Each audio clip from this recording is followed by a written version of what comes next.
I'm going to go ahead and start jumping in. There's still a few people coming in, but we're going to get going. So I first want to kind of figure out where everybody's at in terms of the gardening. Do we have people that have been gardening for 10 years? All right. People that have been gardening 5 years? All right. And 1 year? First garden ever? Never gardened but want to garden? Okay, that's some hands too. Those are honest and people with dreams, so I love to see that. So a little bit about me and my background and kind of why I'm up here talking about weed management. My name is Sean Pessarra. I own Mindful Farmer. We do all sorts of supplies and equipping of farmers and growers. I started my company 3 years ago with a goal of turning backyard gardeners into the next generation of organic farmers. So we want to see people using organic practices, and we want to provide the education and the equipment that people need to succeed. So I'm designing tools that I think are going to help gardeners and small-scale farmers succeed. We're putting together organic potting soil, soil amendments. We also build greenhouses up to 100 feet long and install them across the state. We're from Arkansas. And so anything I can think of that will help move our food system forward, I want to provide those resources to the growers in our region. So that was really the mission and the vision behind Mindful Farmer and why we got started. Before that, how I started off my career, I was working as an ecologist. So I was a field biologist and ecologist, traveling, learning about how organisms interact, working a lot in botany, and was spending a lot of time in residential development and oil and gas, helping them get environmental permits, and was like, this isn't what I signed up for. I really want to kind of make a shift, and made the shift into sustainable agriculture by just spending any free time I had volunteering on farms and just trying to soak up as much information as possible. So I really hope that that can be, if you're wanting to farm, wanting to garden, finding someone you can really spend some time with and just soak it all up the best you can. So I learned and I grew, and I got an amazing opportunity to work for Heifer International, which is a big nonprofit out of Little Rock. They work all over the world. And I got to manage and start their organic farm. And so we started from a pasture, and we went to 5 acres. That's what you're seeing behind me. That's a half acre of carrots and radishes and beets. And we got up to 5 acres with 5 people doing it organically by hand. And we were doing about $200,000 in sales on these 5 acres, and that was all wholesale. So we're really started to be able to increase production and get to a level of productivity. But I had to learn, I had a steep learning curve, and had to lean heavily on other farmers of how do I get 5 acres under control with just 5 people doing things by hand. And weed management could not be something like that, was not going to be allowed. Weed management is allowed, but pulling weeds by hand could not happen, or we would immediately go under.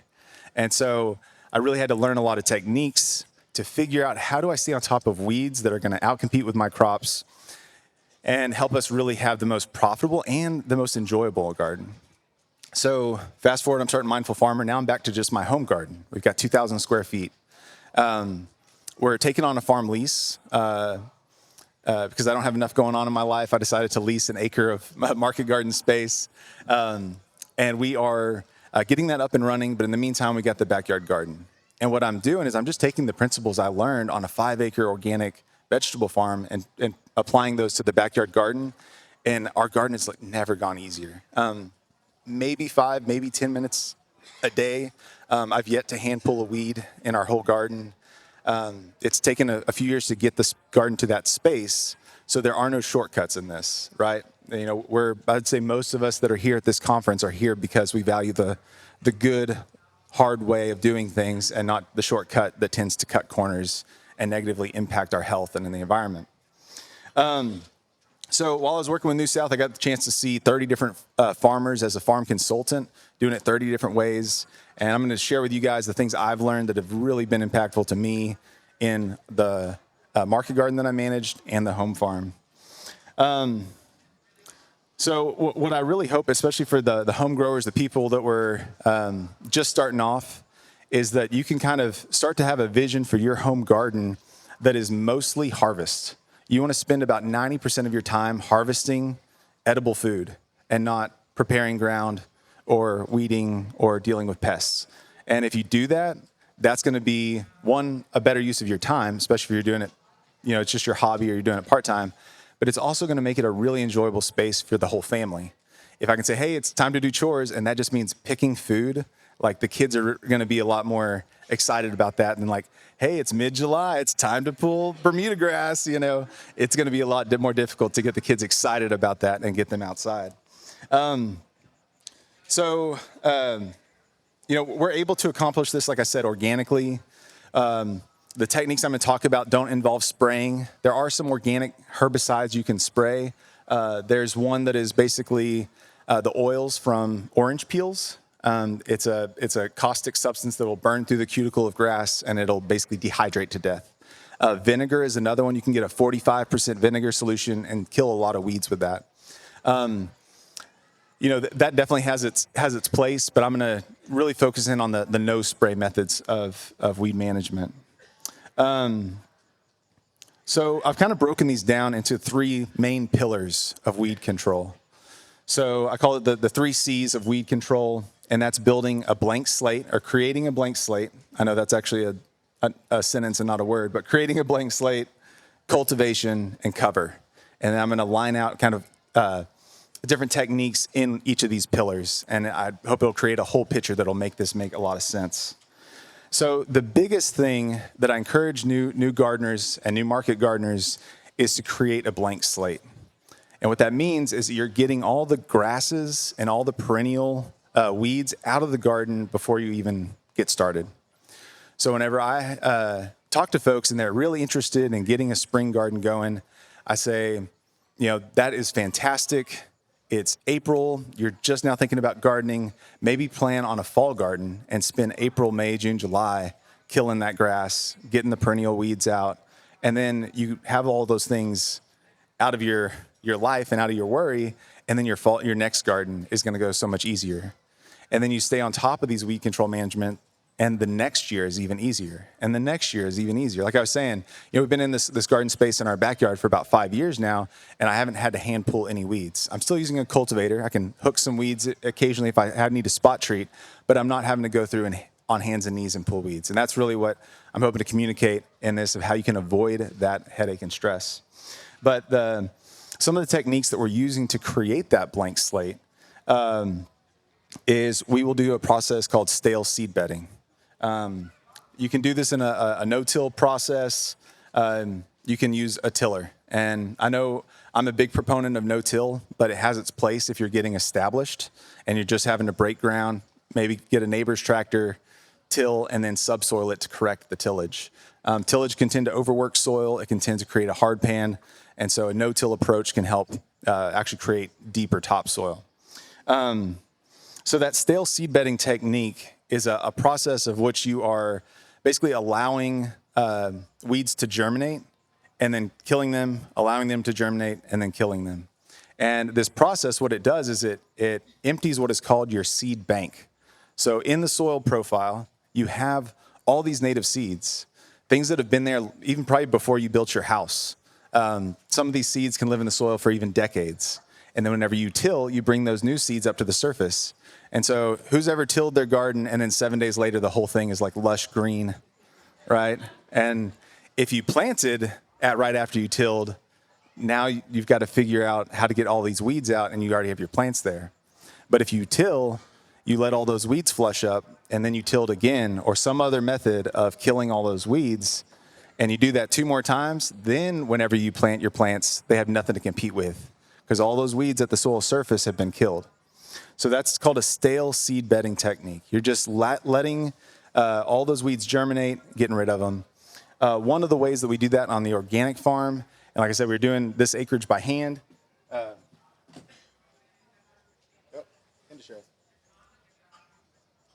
So one of the ways that we'll be able to do this is we'll use tarps. So in the market garden world, they'll call it occultation or solarization. And or just tarping. I got to tarp that field.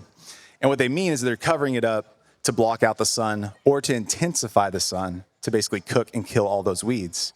So solarization, you're putting clear plastic down and you're basically creating a greenhouse effect. It'll get to 100 70 probably degrees under there, and it kills all those weeds, but it doesn't kill the soil microbes. That temperature increases just at the surface.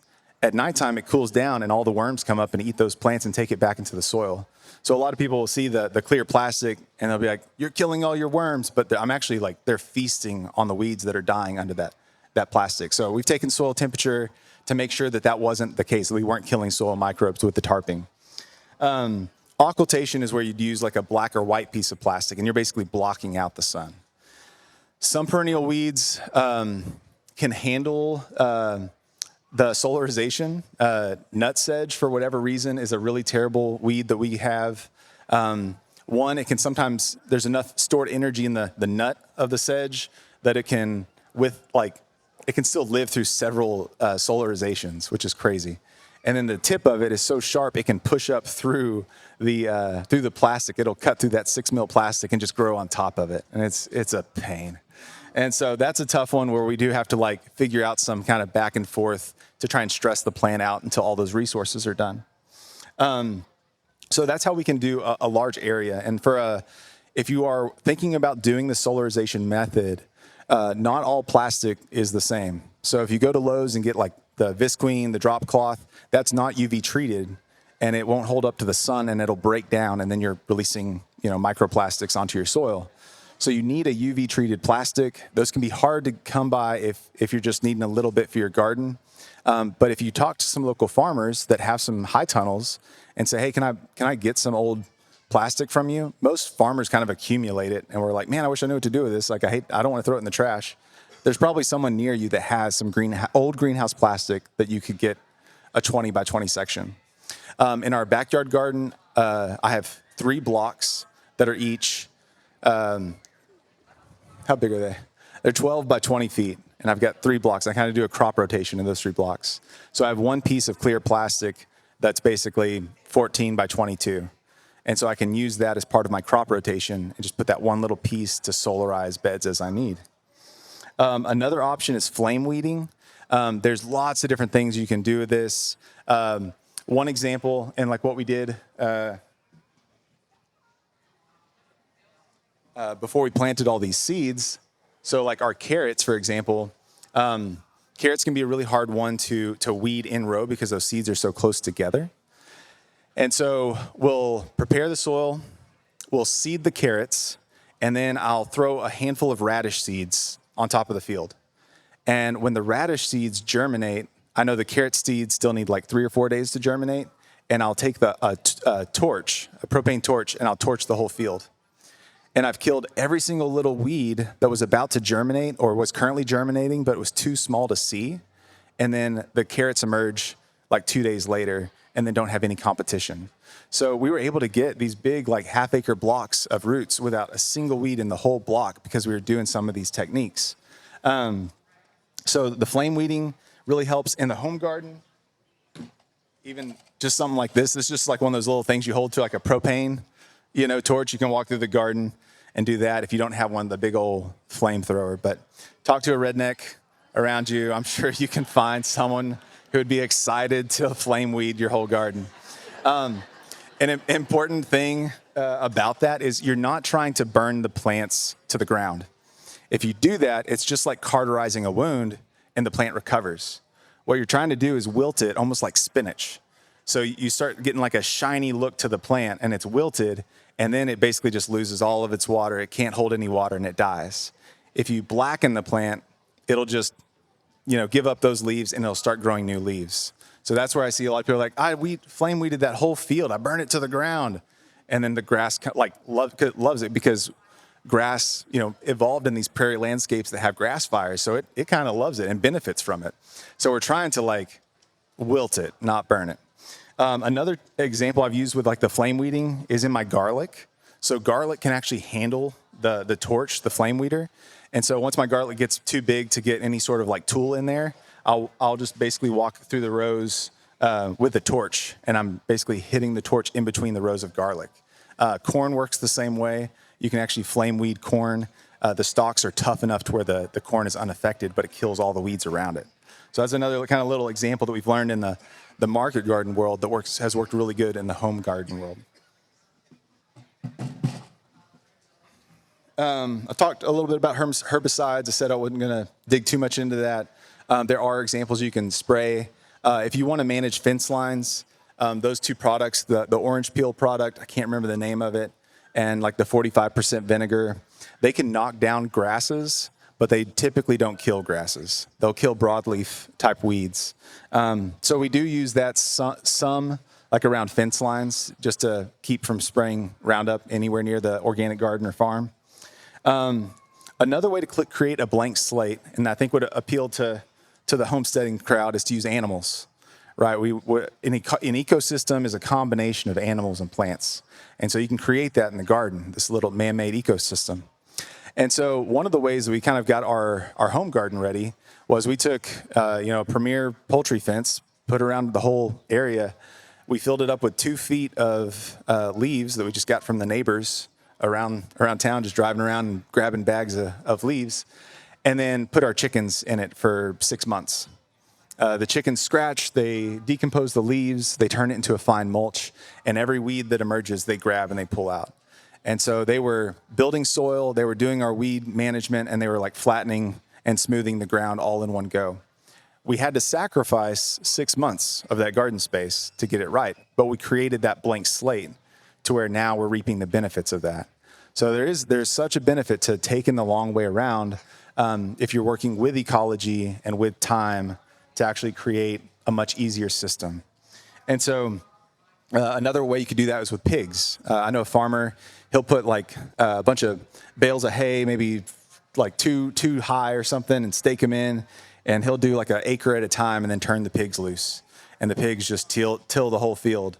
And then he follows behind the pigs with like a cover crop, and then he'll do like a larger planting of like winter squash or something after that.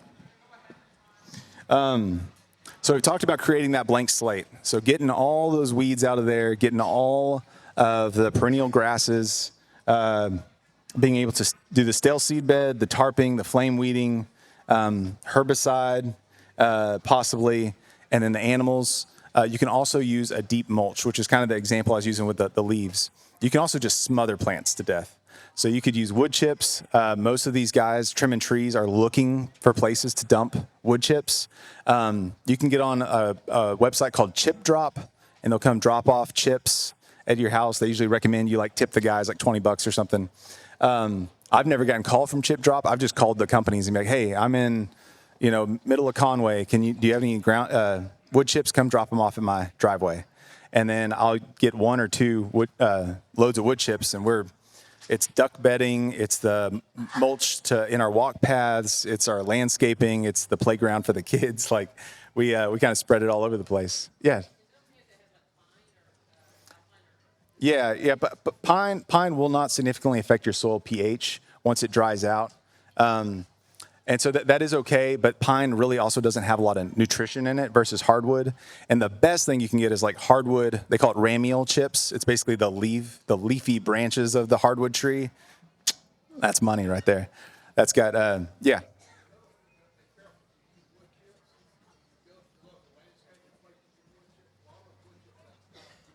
Yes, yeah, that's a great point. So getting them directly from the guys cutting the trees, you know that they haven't been treated with anything. They took them off that tree and then they're going into your yard. If you buy like mulch, like type wood chips, like mulch, sometimes it's dyed with like red or black, which no telling what's in that kind of stuff. So we talked about creating that blank space. Next is cultivation.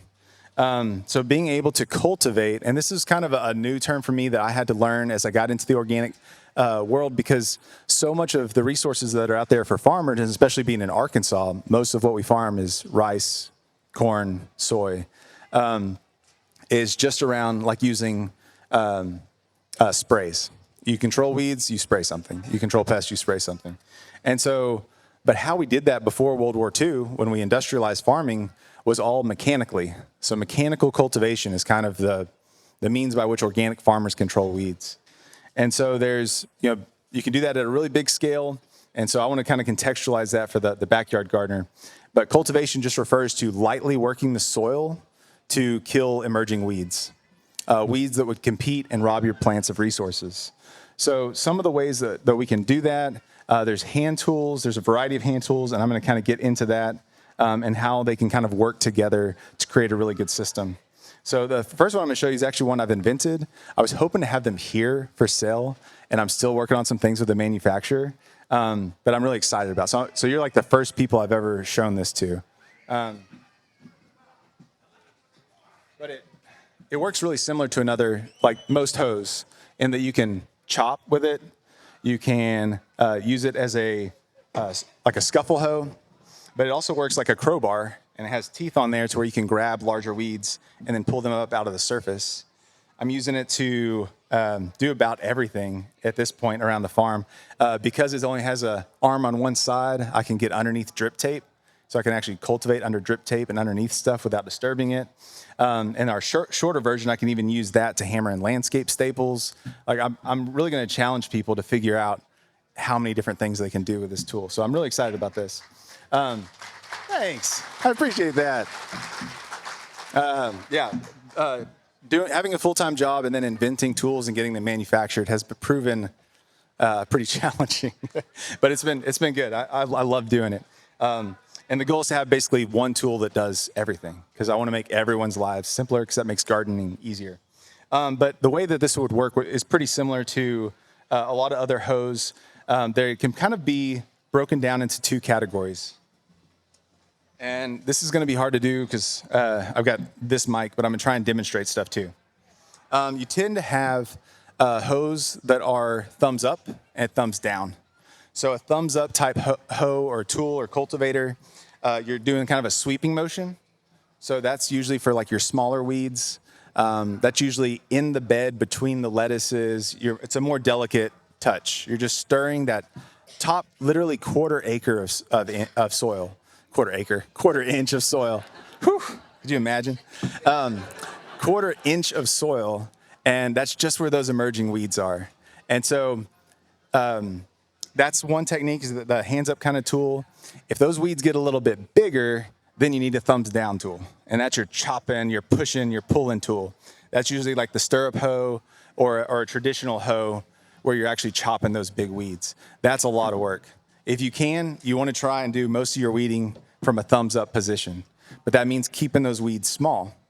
So it's kind of bleeding into another pillar, but the timing on that is everything. If you want to try and get those weeds and make your life easier, and you're standing upright, do most of your farming standing upright and not hunched over or on your knees or laying on your belly or all these crazy gadgets where you can like sit on a bouncy ball and all this stuff. You just stand up and you just sweep your garden. That's what we're going to try and do. So cultivating is really important. You know, on the big scale, they just basically have giant versions of this they pull behind tractors. So that's one example. And then another example, this one like really made me have a heart attack almost the first time I used it. And you can use it in the home garden. They make smaller versions. But this is a weird looking rake. This is called a blind tine weeder. Blind tine, because you're not looking, you're just pulling it.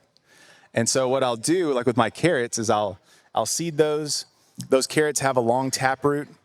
And because I did that flame weeding technique where I got most of those early weeds out of there, my carrots have a head start on everybody else that's coming up. So then I'll demonstrate it and then I'll talk about it. Put it down on the carrots and then you just walk. And that's like the first time I did that was like on a half acre. And I'm like, I've just killed every carrot. The season is over. Like, why did I do that? And almost every carrot survived and every weed was gone. Those carrots, because they had that jump start on the other weeds, they had the longer taproot and could handle it. So that's one technique, and I use this in our home garden too. I just have basically a smaller version of it. You could use a leaf rake too, and I've even done this with lettuces and gotten weeds out of lettuce beds too. So that's how.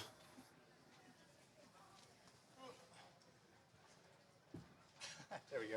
Like getting fields that look like that is we're staying on top of those weeds. And once we get to that point, we don't have to do any more weeding because the plants are now established.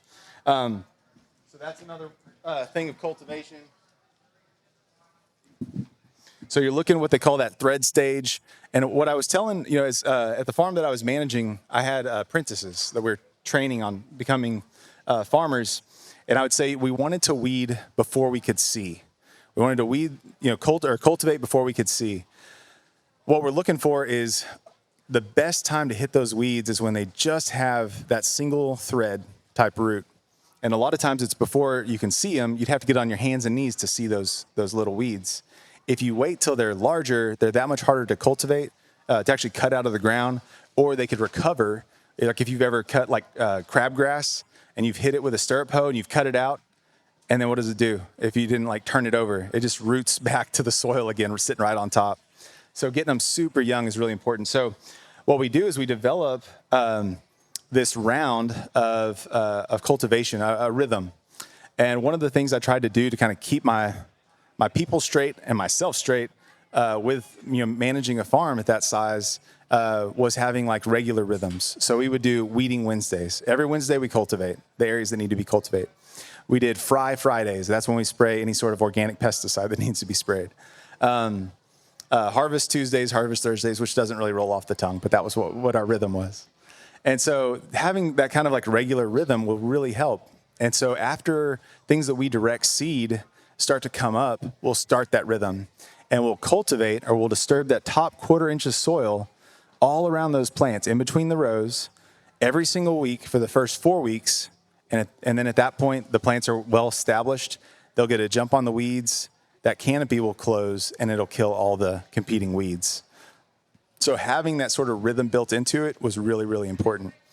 So it might seem like, well, that's an extra step. Now I have to think about cultivating my carrots once a week for 4 weeks. But that took maybe 5 minutes, like in our home garden. And now I haven't even touched my carrots in like 2 months now. And we're going to harvest 18-inch long carrots in like a couple weeks. And so it pays off the dividends to put the work in on the front end. So another way that we kind of create a synergy. So this is my broad fork. I designed this one to be more ergonomic. It's lightweight. It's all steel, but also multifunctional. So there's lots of different tools and gadgets. And I'm definitely one of those, like when I was starting this company, I like went through all the tool catalogs and I was like, that's unnecessary. That's overpriced. That does the work of this tool. Like we could condense this. We could get this down to just the bare minimum. So I wanted to create a tool that does a lot of different things. So for this helps our weed management. This broad fork we're using to lift and loosen the soil. It's a no-till approach. We're not bringing up those new weeds. We're helping increase the organic matter and the water infiltration of the soil. Our plants are healthier. They can outcompete those weeds. Transplanting is easier because the soil gets softer, all these great benefits. But then also I designed it to where the teeth are on 6-inch centers. And why that's important is because I've standardized all my planting and my cultivators. So once I've broad forked or loosened the soil on my bed, I go back and I drag this broad fork across the top, and then I've smoothed the soil flat, and I've marked 4 perfectly straight rows 6 inches apart across the length of my bed. And now when I cultivate, this thing is 5 inches and it goes right between all those rows. So then at a walking pace, again, like almost without really paying a lot of attention, I can just walk from a standing position in that sweeping motion and just go follow those lines up and down the bed and do that once a week and then no weeds. So the right tools can kind of influence and have a synergy, and you get a positive impact from having the right kind of tools and the right systems in place. There's a great book if you are more of like the wanting to scale up, maybe doing like more than an acre or maybe with a tractor, but do a lot of these same practices. There's a book called Steel in the Field.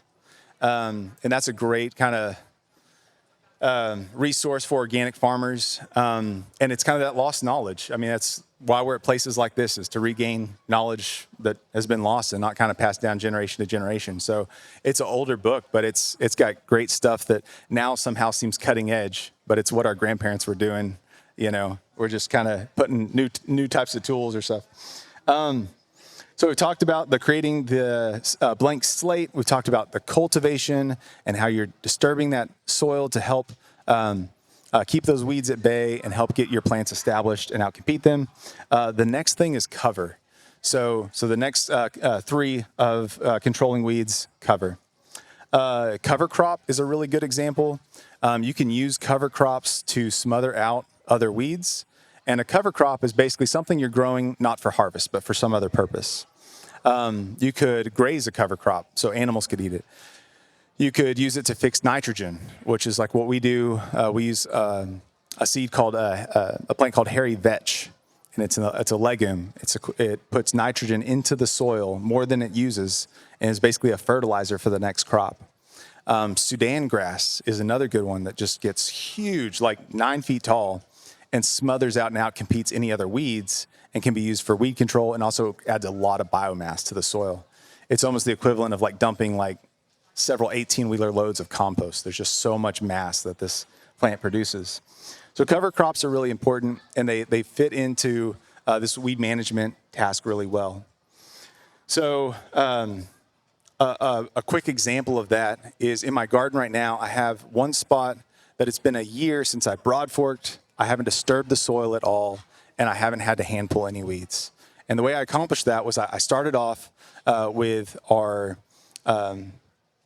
brassicas, our winter, our late fall garden. So brassicas, some carrots, lettuces, things like that. Those were planted into like a deep mulch. And so I let those grow. I harvested them and then followed with another deep mulch. So I haven't disturbed the soil. I just added more mulch. In the spring, I planted a spring garden of other sorts of like root crops and things like that. And then followed that with, oh man, getting ahead of myself. Followed that in the winter with a hairy vetch. So that's that legume. That helps to basically grow all winter, but then also helps choke out a lot of those weeds. And then in the spring, what I did is I took a T-post and I just stepped on that hairy vetch and smashed it all down into the ground, and that killed it. And then I just opened up that little, the vetch, the mulch that I basically put in place, and then transplanted my tomatoes right into that. So there's been a few weeds that have popped up here and there that I could just hit with the multi-hoe. But nothing I've had to hand pull, nothing I've had to get out a larger cultivator for. I'm not having to cultivate the whole rows. We just got tomatoes, and they're out competing all the weeds, and it's been great. So it's been a year since we've touched that area. Another way that we've done that is we've planted, and this is kind of a quick plug for tomorrow. Tomorrow, Jill Reagan with Whispering Willow and myself are going to be teaching on starting a late summer and a fall garden. So there's still plenty of time to get gardening. Like I won't even start tomatoes again for like another few weeks. So there's plenty of time. 4th of July is a big planting week for our summer crops. So one of the things we've done before is around 4th of July, we transplanted popcorn in like big blocks. And then in between the blocks of popcorn, we did butternut squash. And so the butternut squash helps to create some ground cover and keep those weeds at bay in the corn. And then as things were starting to kind of close in, I took that hairy vetch and I just threw it just right on top of all those crops. And it's called overseeding, and I overseeded. And then this is kind of what I'm calling a modified Three Sisters garden, if you're familiar with a Three Sisters garden. And then fall approaches, the winter squash is ready to harvest, the popcorn is ready to harvest. When you typically do a Three Sisters garden with like beans, sweet corn, and other squash, you got to step on everything to harvest. And so then that's detrimental to those other plants. With this, the main two crops I'm harvesting are basically done for the season. And the third crop, the hairy vetch, is like now a ground cover, and I can walk all over it, and it doesn't affect it. Then I left the corn stalks up. The hairy vetch grew all winter. Again, did the T-post thing to smash it down, and then transplanted our spring crops into it. So there's a lot of ways that you can use that ground cover without just having to use landscape fabric. And that's kind of my next point about cover. I'm not a big proponent of landscape fabric. It can be a quick fix to put down that woven landscape fabric, cut or burn holes into it, and start planting. I think we're learning a lot more about how plastic breaks down in exposure to soil and sun. And there are some concerns about the chemicals that may leach from that, or the breaking down and like microplastics in the soil from products like that. But the other thing is you're not truly engaging the soil. So we got this huge resource below our feet, and the biggest piece of infrastructure on the farm isn't the barn and it's not the tractor, it's the soil. So when you cover with a landscape fabric, it's a lot harder to engage that soil and do things like mulching, cover cropping, using animals, things like that. So it can definitely be that placeholder. If you've got a small urban farm and you got to make money instantly, you could do landscape fabric. But I just encourage people to think about other options, because you're going to have a more robust soil if you can actually work it and put stuff into it. So landscape fabric is a type of cover. The other type of cover, again, mulch, like I mentioned earlier, we'll use wood chips. Kind of how we're mulching in our home garden, I don't use any finished composts. I try and either use the wood chips, hardwood leaves that I just gather from bags in our neighborhood, or I try and grow it. I try and grow our mulch like the cover crop. The reason I don't use finished compost is I don't have the time to make it, and there's no one in Arkansas that makes it well. So I've had to kind of learn how to grow our compost in place. And so that's kind of one of the techniques we do. We use the mulching or the wood chips. I'll put those in the walk paths, and as we walk on them all season, they break down, and then we can rake them onto the beds. So that's really helped. The other type of cover, the final type of cover, is canopy. So what we're trying to do, like if we think at the fundamental level of what is a weed is anything that's in competition with our desirable plant, right? It's anything that's trying to steal the resources or just grow, right? It's just trying to grow. It's just trying to have a life, and we're pulling them out of the ground. But it's in competition with the things that we're trying to grow and harvest. And so one of the ways we can, basically take the lazy approach to gardening is, instead of trying to have to hand pull those weeds, is we just strengthen our plants and get them at the right stage to outcompete those weeds. And then the weeds kind of feel the same way that the vegetables feel about the weeds. And like, why don't I have space in here? So that canopy, if you can get your timing right on things like the carrots, the beets, the radishes, even onions can outshade a lot of those competing weeds. Those canopies will start to close in, and then once those canopies touch, you can be done weeding.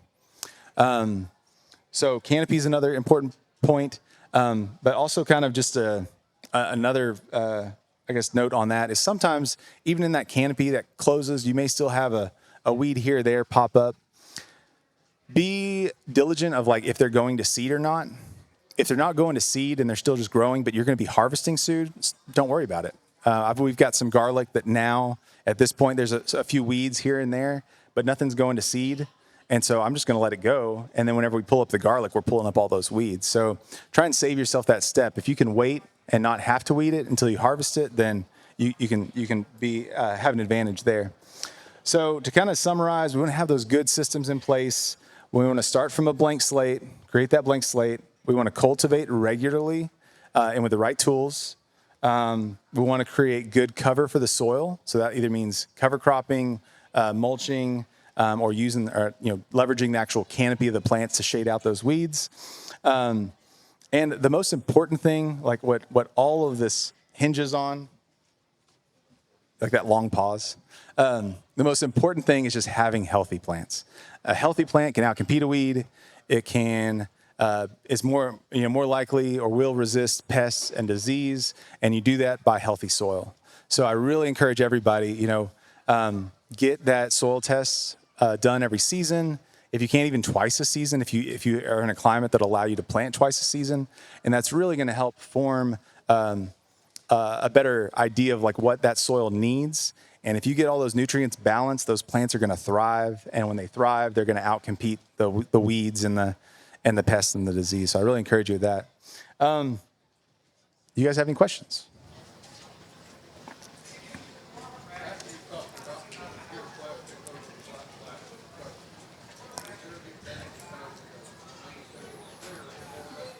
Can I walk with this? Is it okay? Or will it screech at me? Oh, I don't have a whole lot. Okay. What was the last thing you said?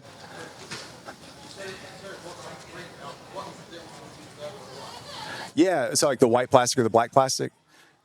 Yeah. So the question is, there's we call it panda plastic or silage tarp. It's black on one side, white on the other. When would you use one or the other? This is a great question because you can use it to your advantage. So the time of year that I'm usually direct seeding my carrot seeds is August. And August does not seem, when it's 110 degrees, like the proper time to seed carrots. But if we want them to size up before November, that's the time. So I've even used that tarp, and I put the white side up, and that actually helps keep the soil cool and moist. And so I'll direct seed my carrots. I'll pull the tarp back on top of the carrots, which seems counterintuitive to tarp them, but I've got that white side up. It's holding in all the moisture, and it's reflecting the sun's heat. And so that's actually increased our carrot germination. So just like I would use, and then take the opposite of that. If I want my weeds to come up early, I could put the black side up, get that soil hotter earlier in the season. All those weeds germinate earlier, and then nighttime it's still frost and it kills them. And so I'm helping get a jump on my weeds. So I can use that black and white as kind of an advantage to, helping with the weeds. And that's, I guess, another example too, is like you can use the white if you want to try and shock a plant. Like let's say that nut sedge that I was saying was like the scourge of our organic farm. We could shock it. What we'd do is we'd put the white side up to keep it cool. It would put as much resources as it possibly could into its leaves, and it's all these like blanched leaves. It's putting all the resources from the nut up into the leaves because it's trying to, it thinks it's spring, but it can't reach the sun, so it's just gonna keep growing and growing and growing. And then we pull that off, then we put the clear plastic on, and then it smokes it. So like that was like a figuring out kind of that mechanism and pattern was really helpful. Any other questions on? I live in an urban area, so I have wiregrass or razor grass that grows under my concrete and it reaches out. So Yeah. that's the main thing that I should favor. Yeah. So one of so the question was she has wiregrass that'll actually go underneath concrete, which is crazy. Bamboo will do the same thing. It'll send shoots really far out. That's harder the longer that those shoots go. But one thing that can help is just kind of creating what I call like a moat around your garden. So I tend to do my garden planning in a block. And if I'm getting close on time, cut me off. Okay, good. Okay. So I'll plant in a large block. So instead of doing like a raised bed and then grass and a raised bed and grass, a lot of times those grasses will grow up the sides of those raised beds eventually and overtake them.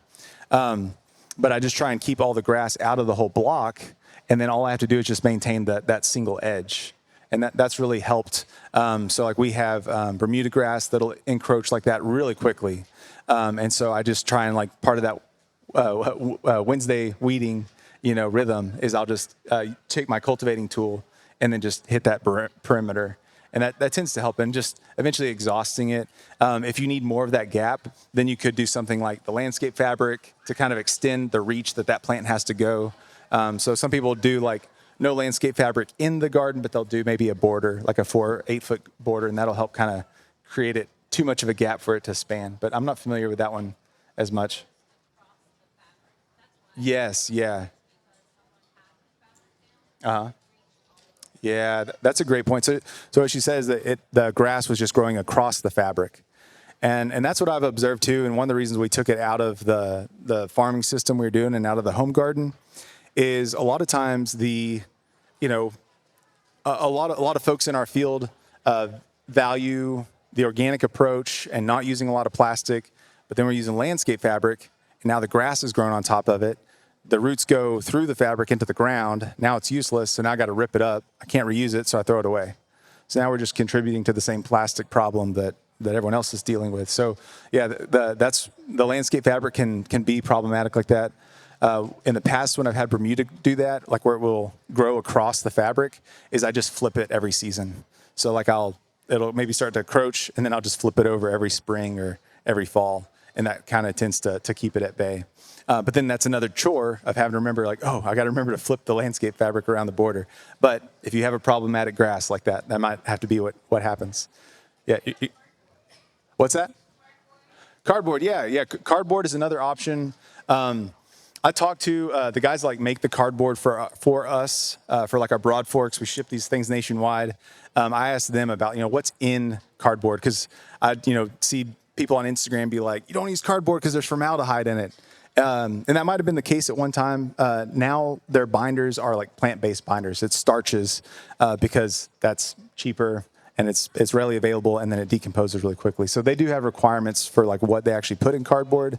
As long as you're taking the tape off of it and no harsh inks, and that's something you could ask the manufacturer about if you had a direct connection with somebody.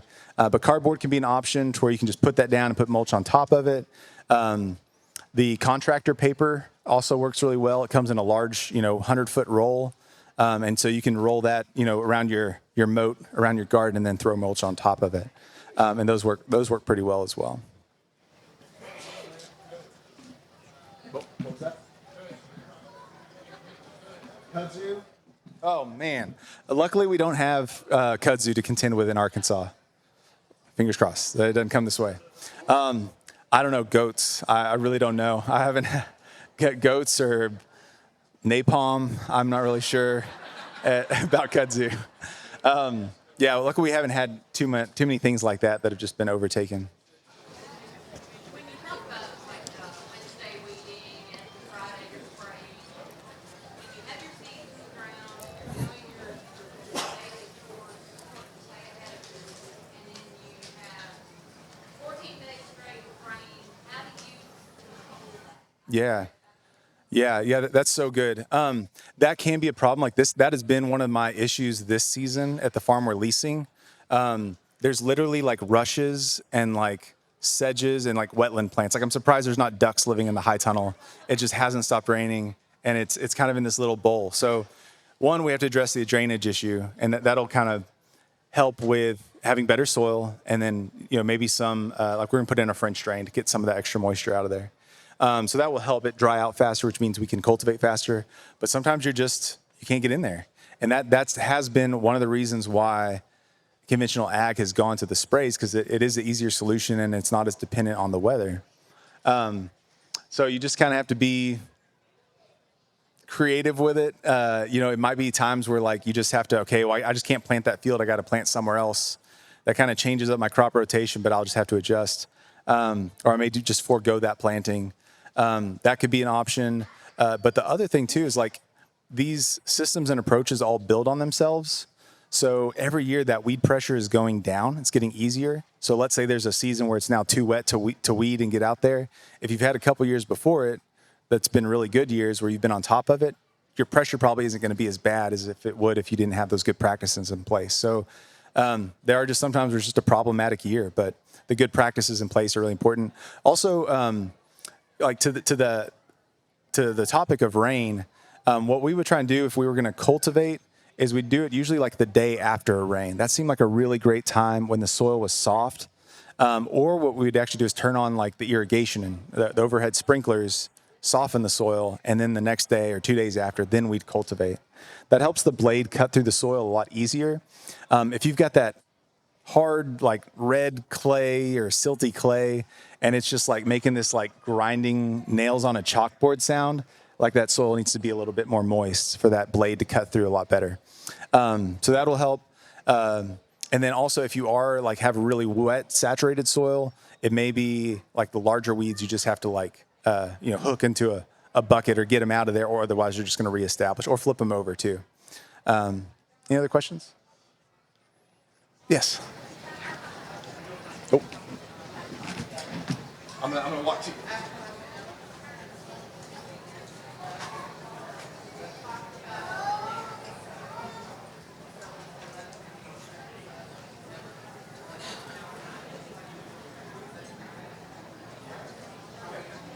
Okay. So the question was like when I was talking about killing the weeds 3 times in a row, doing the same process 3 times. I'm using like the cultivator or like a walk behind wheel hoe or something like that. That's like my weekly rhythm for like the carrots. If I'm trying to create that stale seed bed, that rhythm might be putting the tarp on, pulling it off, letting all those weeds come up, especially if it's about to rain, pull it off, let it rain on top of that soil, let all the weeds come up, and then put the tarp back on top, and then pull it back off, and then put it back on. And that really helps like get all those weeds in the top few inches of the soil out. And then again, if you're doing the broad fork, you're not bringing new weed seeds up, then you're decreasing your pressure over time. Yes. What is the best practices of utilizing mulch or ground cover when you're doing a lot of this? Yeah. So living mulch, Ground cover. One of the things we've done before is we kind of switched a little bit. Is that photo slip? So like this is an example. We're planting 3 rows to a bed. So if we do a 4-foot wide raised bed that's 100 feet long, you can fit 100 foot long beds in 1 acre. That's stupid math. I shouldn't know, but I remember these things. But if you plant 3 rows in a bed, that's the same doing that 4-foot wide bed as just doing the whole thing in rows 18 inches apart. So we kind of wound up shifting on some of our row crops. I call them row crops. We're walking behind it with a wheel hoe. But we wound up alternating. We do like 2 rows of beets or 2 rows of cabbages in particular, and then a row of like dwarf clover, and we direct seed it. And so then our walk path was actually clover that we were keeping down by walking on it, and it's adding nitrogen to the soil. So that worked really well of doing that alternating of rows. So we do like carrot, dwarf clover, nothing too big. If you do like the hairy vetch or something like that, it'll go out into and compete and become a weed itself, right? So like that was important. Or you can also plant, this isn't really living mulch, but you can do something like winter kills, like the hairy vetch, or not the hairy vetch, but like peas that you could grow all summer. They kill in the winter, and then you could cut into that. Another example that we've seen of like planting into something that's living is gosh, I'm trying to think of an example. Yeah, it's usually something you know that can kill by the time your crop is established, and you'd have to use a special tool that can like open it up. So there's a technique called strip tilling. A lot of big conventional guys do this, and I have no qualms with like big conventional farms in that like there's a lot that us small farmers need to learn from them so that we become more productive and we can have a localized food system. And there's also a lot that if we're not talking back and forth, there's a lot that those big farmers that are doing 10,000 acres of conventional soybeans, if they adapted just a couple small organic practices, they'd have huge impacts on like putting carbon in the soil and all these things. So one of that was an example of what I saw the conventional guys doing is they were strip tilling, which is a no-till approach of like basically having something that's alive or that will winter kill, and you're basically just tilling a small section out of it and then direct seeding into it. So something like corn would jump up over the clover and then outcompete it and wouldn't have to struggle with it. So you could do like clover that's living and creates this living mulch, and then you're just tilling this little strip through it, planting your corn, and then it gets tall. Any other questions? Yes. How and when can we buy your tool? The tool's going to launch 4th of July. That's the goal. I'm getting them back from the manufacturer.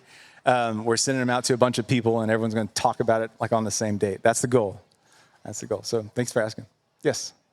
I've heard if you mix salt, vinegar, and soap, it's more of like a natural weed killer. Uh-huh. Do you use that? I mean, as a natural weed killer, and if so, like ratios, you can use it in vegetables. Yeah. And also learning to embrace some weeds is actually really useful. Like Uh-huh. we can identify them like dandelion. You know, it's like Yeah. it's actually really useful. Or Yeah. pollen that I thought was a weed. Yep. It's like, oh, I can use Yeah. So the question was about a home remedy for weed control. So like baking soda, soap, vinegar, something like that. Dish soap and salt. I've seen folks try that. Like again, grasses, even on like a 45% vinegar solution, that's half acetic acid. They just like turn brown for a day and then come back. Like it kind of knocks them down a little bit. It's hard to find something like that because grasses are just, I mean, they're meant to be burned to the ground and come back. So those can be really, really challenging. And what was the second part of your question about the? It was more of a statement. Like I realized that Oh, my weeds were actually quite useful. yes. Just embracing Yeah, them yeah. as a gift. Yeah, so like useful weeds.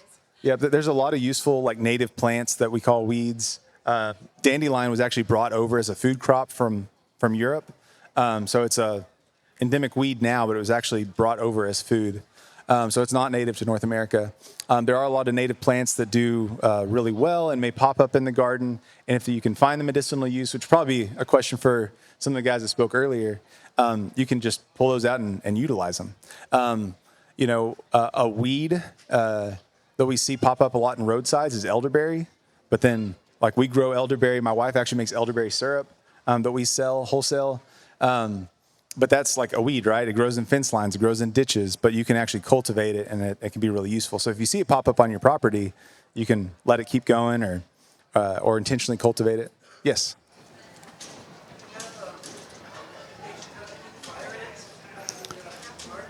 Fire ants. Yeah. So that's another advantage with the weed management and like doing the cultivation is fire ants hate disturbance. So like if you have a raised bed that hasn't been touched for a while, it's full of fire ants because they want a high, dry, warm area that isn't disturbed very often. Using the broad fork will help keep them out. Like we just noticed, like over the years, we just had less and less fire ant pressure. We weren't doing anything to treat them. It was just because we were using a broad fork or a cultivator, and we just knocked down those tunnels, and eventually they just got disturbed enough to where they either moved or died. If we do have some areas like the tunnel that we're leasing now, or one of them has some really bad fire ants, and we found a product called spinosad. It's a bacterium. It basically disrupts the internal workings of the insects, but doesn't really pose risk to humans. And it's an organic product. That's been pretty useful. You just sprinkle it, almost like a something you get at Lowe's, but it's organic and it's biologically based, not chemically based. So that works pretty good too. The fire ant. One quick note on fire ants. Fire ants love the tarps. So even if it's 160 degrees, they're like in there like it's a trip to the Bahamas, and they're just building tunnels everywhere, and you're like, what is happening? So you may notice that. Don't be afraid of it. And then whenever you get it back off and you cultivate it, you'll hopefully get them out, or you can use that spinosad product. Yes. This one?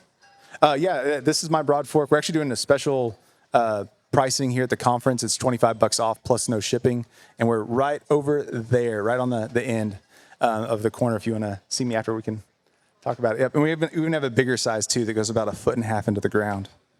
Any other weed questions? Vegetable weed questions? Yes.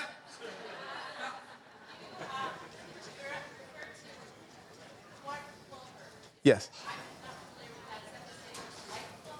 Yeah, there's like a dwarf white. There's a typical white. There's a New Zealand dwarf. They're just basically cultivated to be shorter growing plants.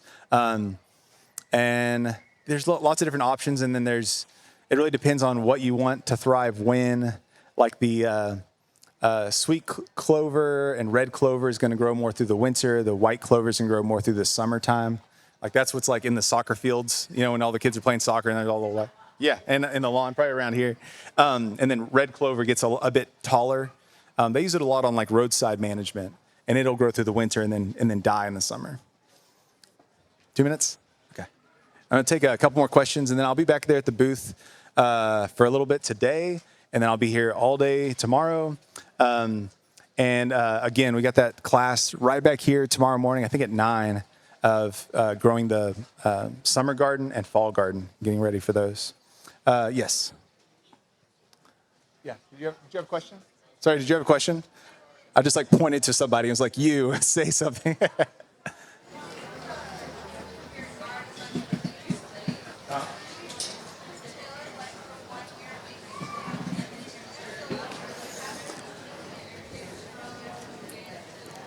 Yeah.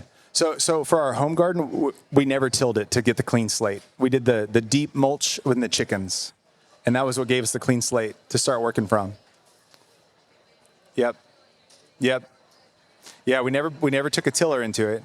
And then on the larger farm with the 5 acres, I would hook up like a 40 horsepower tractor with a field cultivator, and we'd rip the field. So it's almost like tilling, but it's not mechanically flipping it over. It's just dragging almost like a giant broad fork through the fields. And then we do that a couple times to.